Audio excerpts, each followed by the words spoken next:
Aquí comienza Reencuentro, una cita con nuestra tradición y los temas de la actualidad a la luz de la Torá. Reencuentro le propone un encuentro con el judaísmo. Conduce Alberto Rusco Lequier.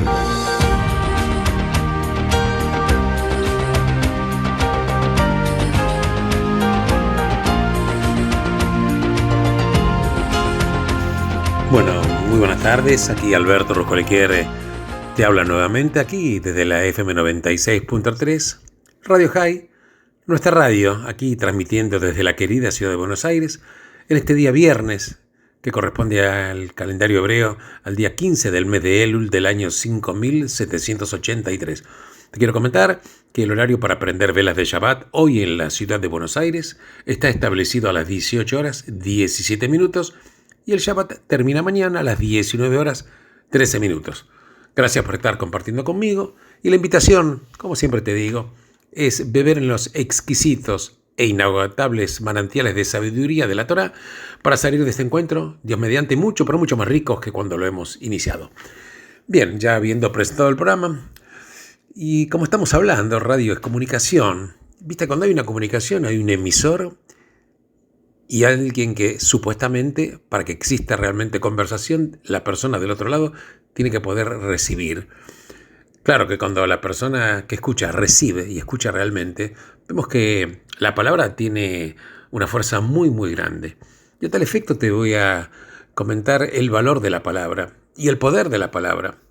Primero voy a comentar con una historia que había en una pequeña casa de rezos ahí en la Europa Oriental. Bueno, todos los Shabbat la gente concurría a esta casa de rezos y se sorprendía porque ahí había una persona sorda que iba a hacer tefilá ahí, en ese lugar. Increíble.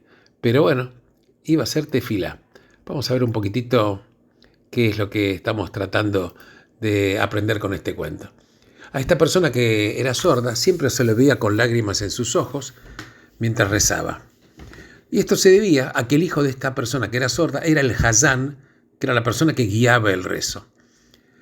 La persona sorda siempre decía: disfruto de cada palabra que dice mi hijo, a pesar de no poder escucharlas. Él miraba cada gesto, miraba cada movimiento de su hijo que esta persona hacía mientras el padre, claro, rezaba. Y cuando el rezo terminaba, esta persona sorda era siempre el primero en decirle al hijo: bien hecho. Claro, llegó la víspera de Yom Kippur y había llegado el momento de comenzar con el rezo o la tefilá de Kol Nidrei. La gente se estaba empezando a poner nerviosa porque el Hazán no llegaba. El lugar de rezo estaba repleto. Todos estaban esperando, claro, menos el lugar del hombre sordo. Ese lugar estaba vacío. De repente el Hazán entró rápido por las puertas de la casa de rezo, del Beit Knesset. El Hazán vestía una túnica blanca, vestía su talit, miró la silla de su padre y se le cayó una lágrima. Acto seguido, se acercó a su lugar para empezar el rezo. El rabino se le aproxima al Hazán para preguntarle: ¿qué pasó? ¿Que llegaste tan tarde? Claro, bajo la mirada de todas las personas que estaban en el lugar, y el Hazán contesta: me estaba preparando para Yom Kippur y ahora voy a empezar la tefilá.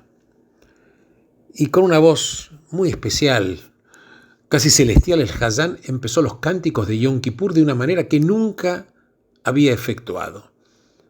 Cuando terminó el cántico, el rabino se le acercó y le preguntó: ¿qué pensaste durante el rezo este año que tu tefilá se volvió tan hermosa y tan especial? Y el Hazán le contestó: bueno, usted sabe que mi padre es sordo. Ayer a la noche mi padre falleció. Y esta es la primera vez que él me va a poder escuchar rezar.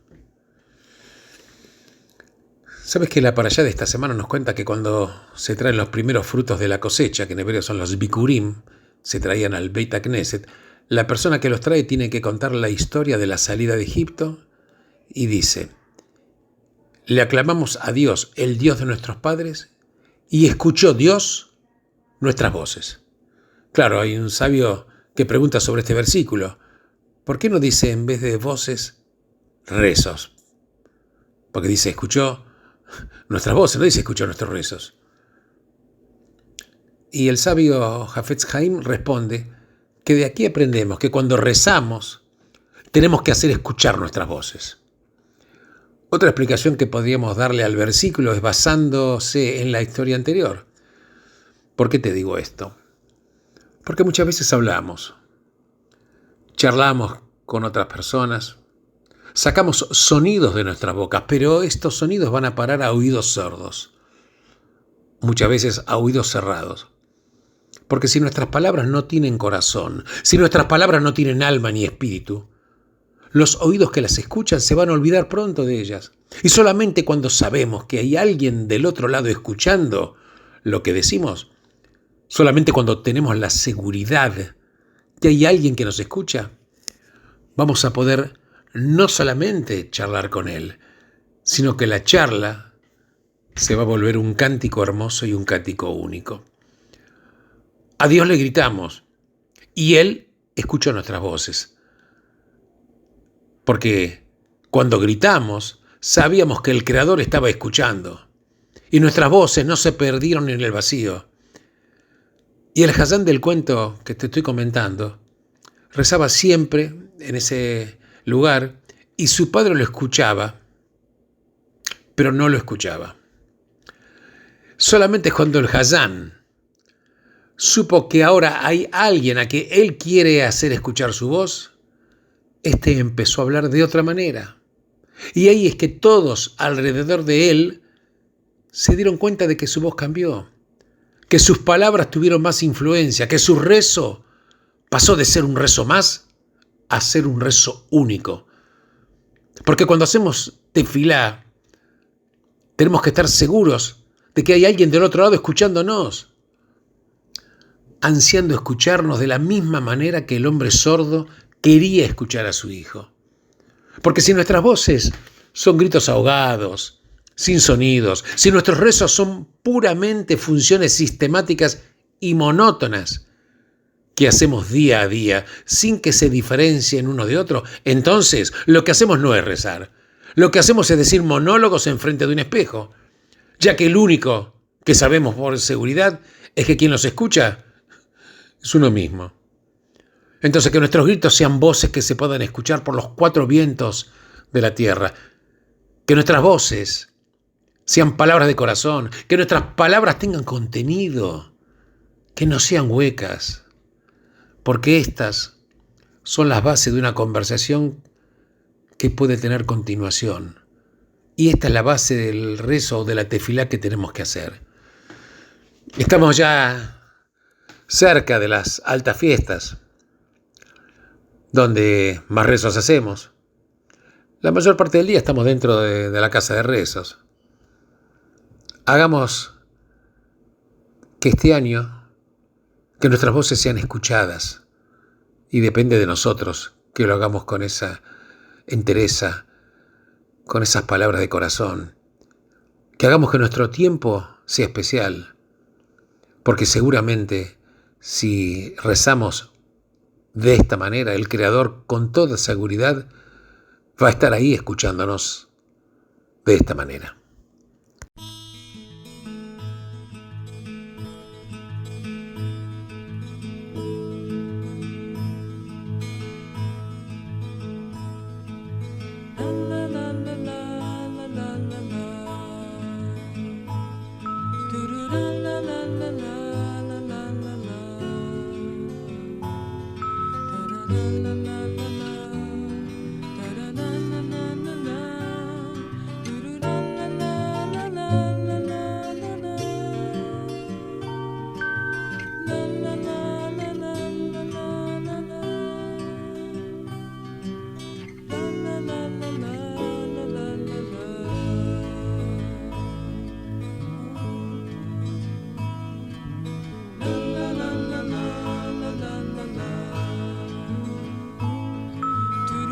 la la la la la la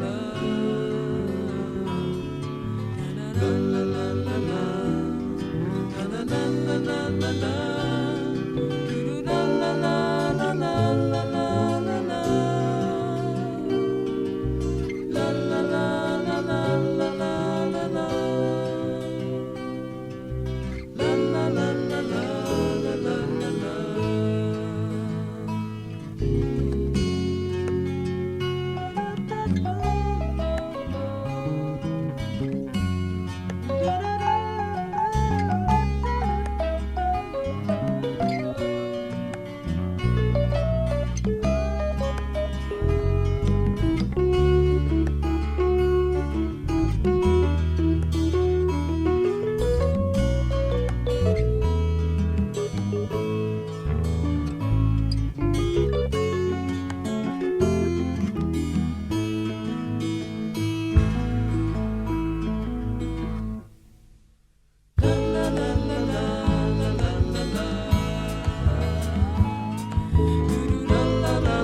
Muchas veces de nosotros podemos preguntarnos, y nos preguntamos de hecho, ¿por qué la religión sobrevive? Y la verdad que sobrevive porque puede contestar a tres preguntas básicas que todo ser humano se hace en algún momento de su vida. Las preguntas son: ¿quién soy? ¿Por qué estoy aquí? Y en tal caso, ¿cómo debo vivir? Claro, estas preguntas no son respondidas por la ciencia, ni por la tecnología, ni por la economía de mercado, ni por el Estado liberal democrático. Porque la ciencia nos dice cómo, pero no por qué. La tecnología nos da poder, pero no nos dice cómo usar ese poder. El mercado nos brinda elecciones, pero no nos dice qué elegir. El Estado liberal democrático, como una cuestión de principios, evita recomendar un modo de vida en particular. Y como resultado, la cultura nos suministra, claro que sí, un rango infinito de posibilidades, pero no nos dice quién somos. No nos dice por qué estamos aquí, ni siquiera cómo debemos vivir. Pero estos interrogantes o estas preguntas son fundamentales. Porque la primera pregunta que le hizo Moshe a Dios en su primer encuentro frente a la zarza ardiente fue: ¿quién soy yo? La respuesta sencilla es que era una pregunta retórica. ¿Quién soy yo para llevar a cabo la extraordinaria tarea de conducir a un pueblo entero a la libertad? Pero detrás de este enfoque hay una auténtica pregunta sobre la identidad. Moshe había sido criado por una princesa egipcia, que era la hija del faraón. Cuando rescató a las hijas de Jetro, de los pastores midianitas locales, ellas volvieron y le contaron al padre: un hombre egipcio nos salvó. Moshe lucía y hablaba como un egipcio. Luego se casó con Zipora, una de las hijas de Yitro o Jetro, y vivió durante décadas como pastor midianita. La cronología no está clara porque era un hombre relativamente joven cuando fue a Midian. Tenía 80 años cuando comenzó a liderar a los israelitas y pasó la mayor parte de su vida adulta con su suegro midianita, ocupándose de sus ovejas. Por lo cual, cuando le preguntó a Dios ¿quién soy?, estaba ocultando la verdadera pregunta. ¿Soy egipcio, midianita o judío? Claro, por su crianza era egipcio. Por su experiencia era midianita, pero lo que resultó decisivo fueron sus ancestros. Era descendiente de Abraham, era el hijo de Amram y Yohebed. Cuando hizo la segunda pregunta, ¿quién eres tú?, Dios primeramente le contestó: seré el que seré. Pero después le dio su segunda respuesta. Diles a los israelitas lo siguiente: el Señor, el Dios de vuestros padres, el Dios de Abraham, de Isaac y de Jacob, me ha enviado a vosotros. Este es mi nombre para siempre, el nombre por el que me llamarás de generación en generación. Y claro, aquí también hay un doble sentido. Superficialmente Dios le estaba diciendo a Moshe que debía contestar cuando los israelitas le preguntaran ¿quién te envió a nosotros? Pero en un nivel más profundo, la Torá nos está hablando sobre la naturaleza de la identidad. Al responder a la pregunta ¿quién soy yo?, no se refiere a dónde nací, dónde pasé mi niñez, mi vida adulta o de qué país soy ciudadano. Tampoco tiene que ver con lo que hago para ganarme la vida o cuáles son mis intereses o pasiones, porque esos temas corresponden a dónde estoy y qué soy, pero no quién soy. La respuesta de Dios, cuando dice yo soy el Dios de vuestros padres, sugiere posturas fundamentales. Primero, que la identidad pasa por la genealogía. ¿Quiénes eran mis padres? ¿Quiénes eran sus padres? Y así sucesivamente. Pero claro, no siempre es así, porque también hay hijos adoptados. Hay hijos que rompen intencionalmente con sus padres. Pero para la mayoría de nosotros, La identidad consiste en descubrir la historia de nuestros ancestros, que, en el caso de ser judíos, dada esta situación muy rara de la vida judía, es casi siempre la historia de travesías, de coraje, de sufrimiento, de huidas traumáticas y sencillamente de una gran tenacidad. En segunda instancia, la genealogía misma cuenta una historia inmediatamente después de decirle a Moshe que transmita al pueblo que había sido enviado por el Dios de Abraham, Isaac y Jacob. ¿Por qué? Porque Dios continuó diciendo, dice, ve, reúne a los ancianos de Israel y diles, el Señor, el Dios de vuestros padres, el Dios de Abraham, Isaac y Jacob, apareció ante mí diciendo, yo los he estado cuidando y he visto lo que les han hecho a ustedes en Egipto, y he prometido elevarlos de vuestra miseria en Egipto a la tierra de los canaanitas, hititas, amoritas, pericitas, hivitas y jebusitas, una tierra en la que fluye leche y miel. Entonces, no era que Dios era simplemente el Dios de sus ancestros. También era el Dios que hacía determinadas promesas que los llevaría de la esclavitud a la libertad, del exilio a la tierra prometida. Los israelitas eran parte de una narrativa extendida a través del tiempo. Eran parte de una historia inconclusa y Dios estaba por escribir el capítulo siguiente. Es más, cuando Dios le dijo a Moshe que era el Dios de los ancestros de los israelitas, agregó, este es mi nombre eterno. Así es como yo seré llamado de generación en generación. Dios dijo que está más allá del tiempo. Este es mi nombre eterno. Pero cuando se refiere a la comprensión humana, vive en el tiempo de generación en generación. Y la manera en que lo hace es a través de la memoria. Esta es la forma en que debo ser llamado. La identidad no se trata solo de quiénes eran mis padres. Se trata también de qué es lo que recordaron, qué es lo que me transmitieron. Porque la identidad personal está modelada por la memoria individual.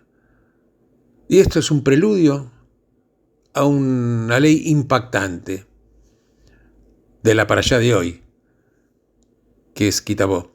Nos relata acerca de los primeros frutos cosechados para ser llevados al lugar que Dios elegirá, o sea, Jerusalén. Debían ser entregados al sacerdote y cada uno tenía que hacer una declaración determinada.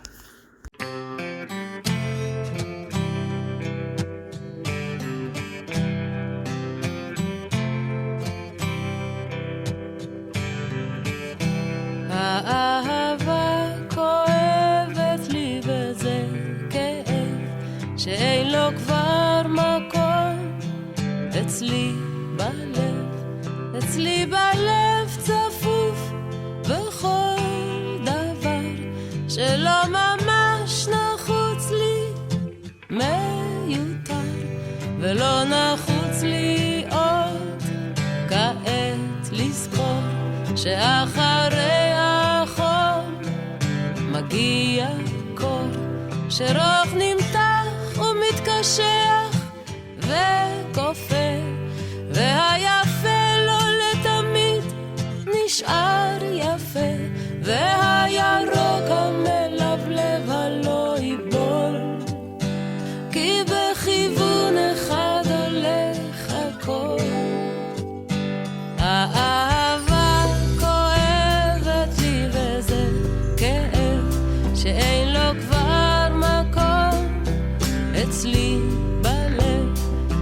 בלב צפוף בכל דבר שלא ממש נחוץ לי מיותר ולא נחוץ לי עוד כעת לזכור שאחרי החום מגיע קור שרוך נמתח ומתקשח וקופא והיפה לא לתמיד נשאר יפה והירוק המלבלב הלא ייבול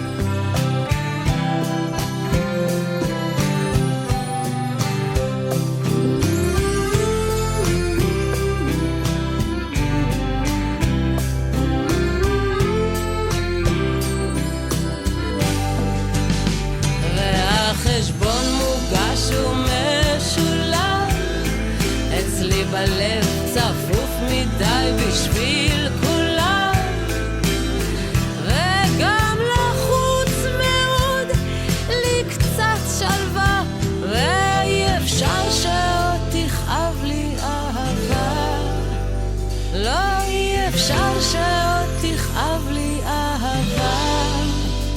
האהבה כואבת לי וזה כאב שאין לו כבר מקום אצלי בלב.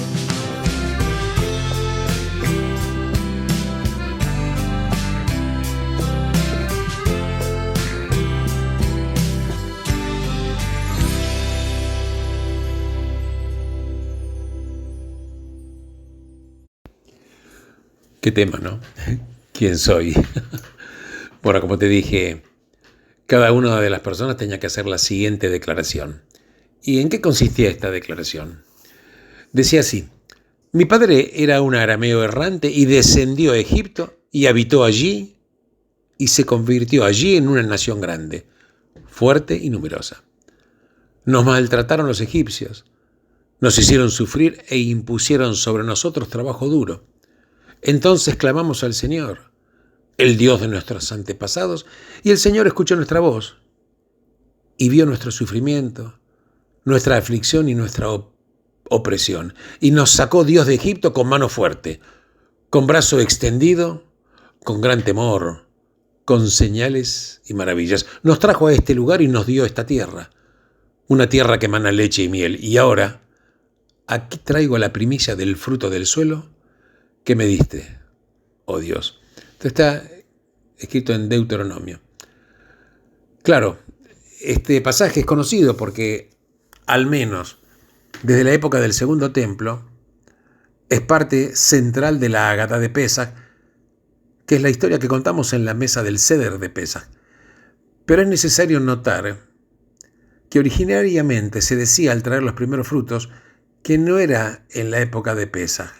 Generalmente se hacía en Shavuot. Esta ley es especialmente llamativa por lo siguiente. Se podría esperar, al hablar del suelo y de sus productos, hacer referencia al Dios de la naturaleza, pero este texto no trata sobre la naturaleza, trata sobre la historia, y menciona a un antecesor distante que era un arameo errante. Es la historia de nuestros antepasados. Es la narrativa que explica por qué estoy aquí y por qué el pueblo al cual yo pertenezco es lo que es y en qué lugar está.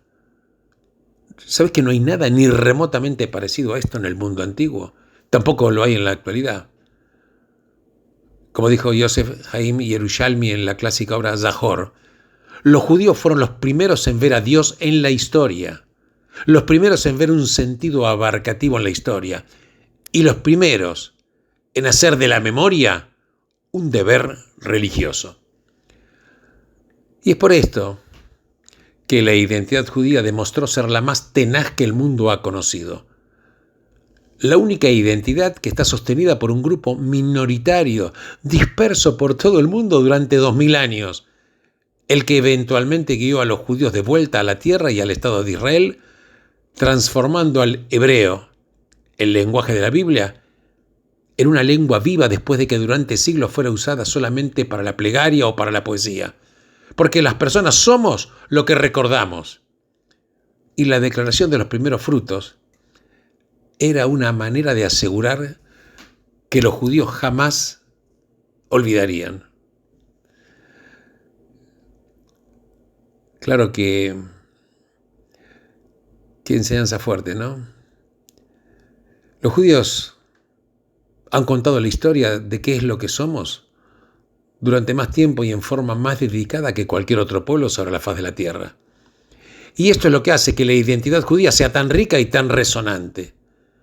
Claro, en la época en que las memorias de las computadoras y los celulares crecieron tan rápidamente, hablamos de kilobytes, megabytes, gigabytes, y que la memoria humana se ha contraído, hay un mensaje fundamental del judaísmo a la humanidad en su totalidad.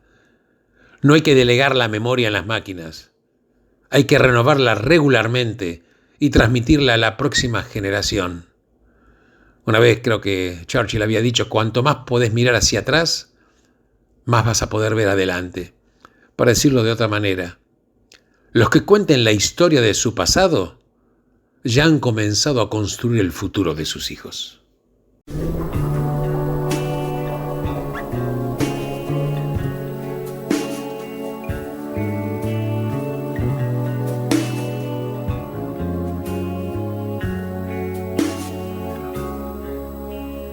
אז שנפגשנו היה לי ברור שזו התחלה מתוקה של סיפור. מרגע לרגע הבנתי יותר שכאן זה התחיל ולא ייגמר. רוצה להגיד כדאי שתדע, אני בעננים כשאני לצדך, וגם ברגעים שאני לא איתך, יש מי שלנצח אוהבת אותך. ואין בעולם עוד כזאת אהבה, כמו אז בתנ"ך, כמו אדם וחווה. אני רוצה שתדע זה מכאן עד הסוף, בטוב וברע אני אמשיך לאהוב.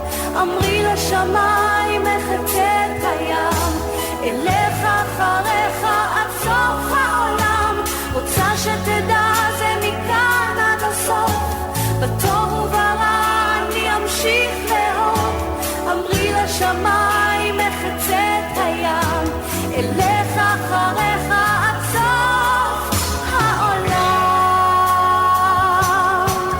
כשאתה מאושר אז טוב לי בלב, ואם אתה נשבר גם לי זה כואב.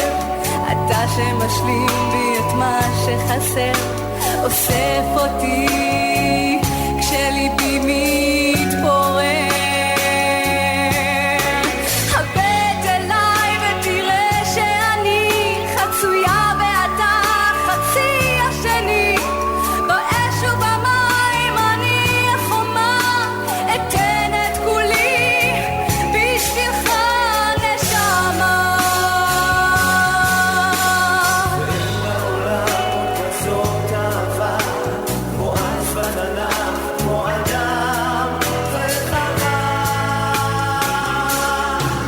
אני רוצה שתדע זה מכאן עד הסוף, בטוב וברע אני אמשיך לאהוב.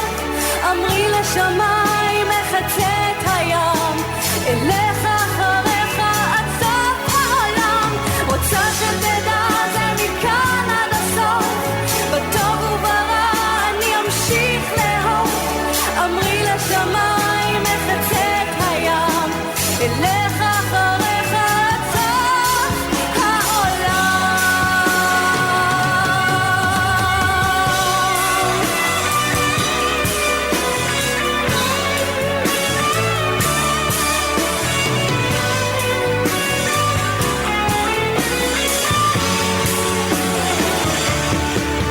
אני רוצה שתדע זה מכאן עד הסוף, בטוב וברע אני אמשיך לאהוב. אמרי לשמיים מחצה את הים, אלך אחריך עד סוף העולם. רוצה שתדע זה מכאן עד הסוף, בטוב וברע אני אמשיך לאהוב. אמרי לשמיים מחצה את הים, אלך אחריך עד סוף העולם. אלך אחריך עד סוף.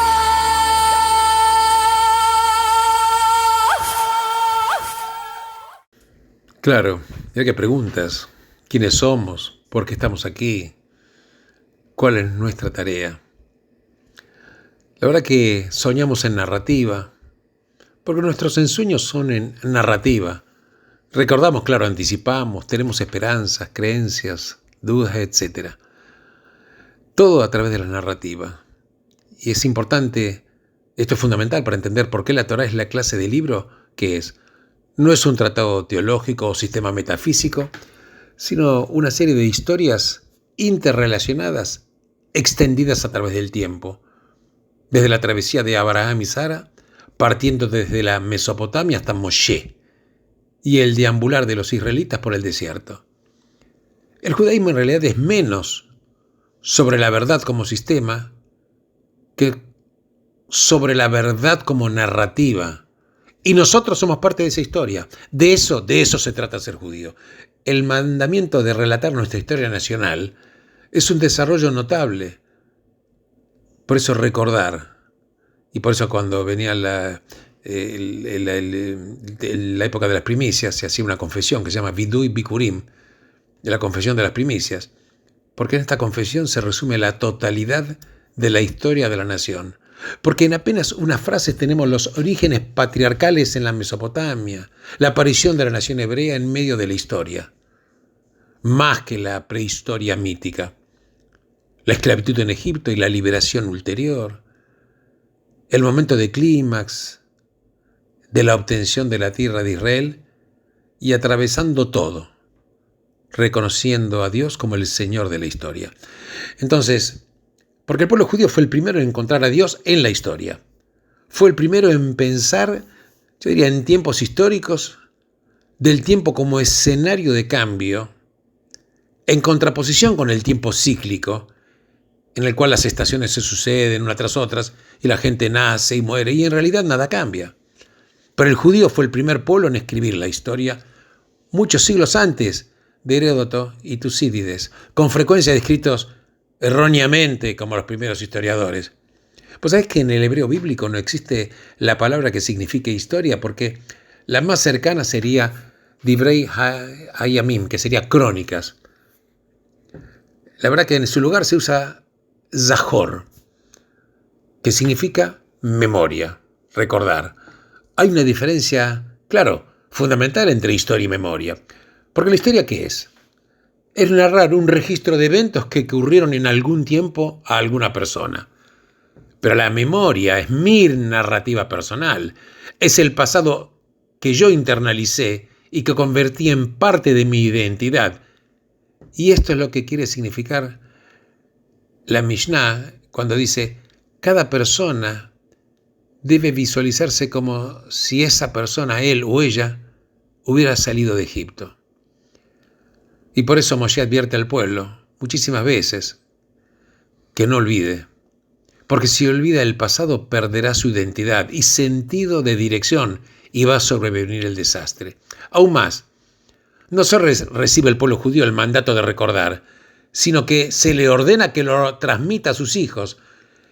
Y todo esto es un conjunto de ideas maravillosas, porque es acerca de la identidad como materia de memoria colectiva, acerca del ritual de narrar la historia de la nación y sobre todo acerca del hecho de que cada uno de nosotros es el guardián de esa historia y de esa memoria, porque no le corresponde solo al líder o a una élite entrenada recordar el pasado, sino a cada uno de nosotros.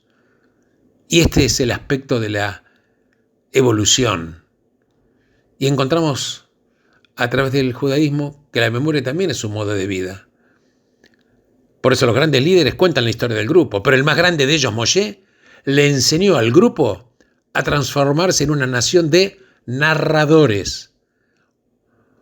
Y hoy en día puede verse el poder de esa idea. Como diríamos en Yiddish, Mezenendu. Estamos aquí. Am Israel Hay. Bueno, ya por el horario tengo que cerrar el programa. Les agradezco enormemente a todos ustedes la gentileza de escucharme y acompañarme todas las semanas. Les deseo totalmente lo mejor a todos y cada uno de ustedes. Benditos sean en el lugar en el cual se encuentren. Shabbat Shalom.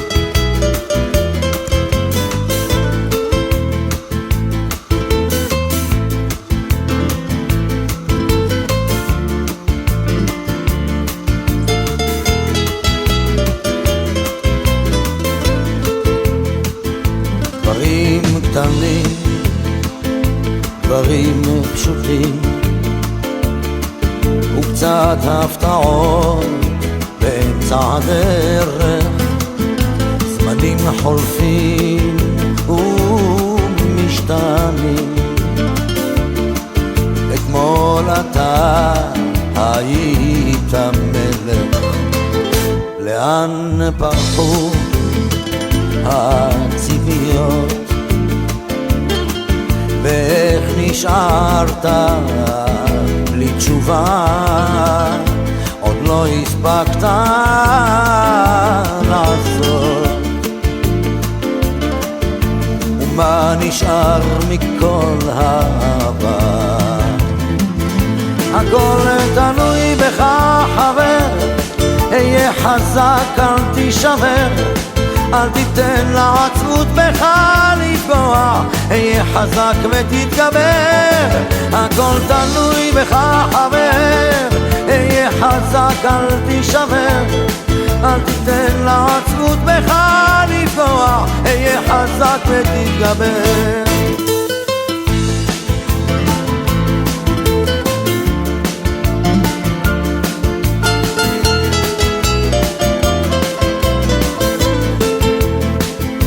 קשה לראות, אך לפעמים גלגל נסגר באמצע הסיפור, ואין כבר כוח לגופך יותר למשוך. יכולת לוותר אבל לך אסור.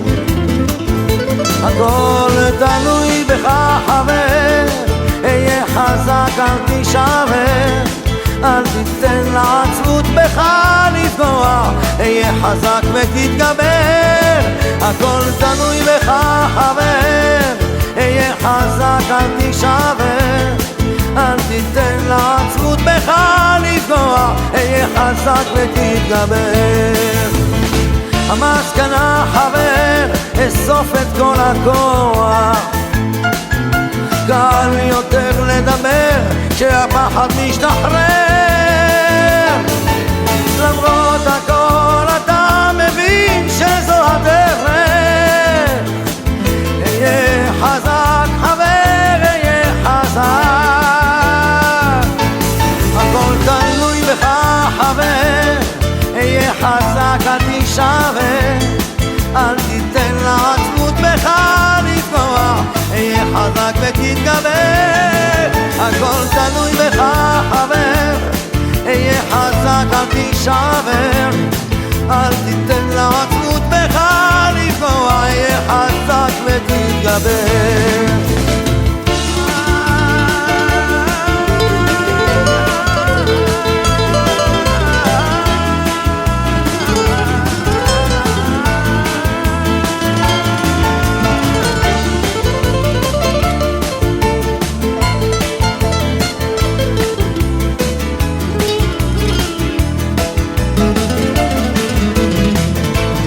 הכל תלוי בך חבר, היה חזק אל תישבר, אל תיתן לעצמות בך לפגוע, היה חזק ותתגבר.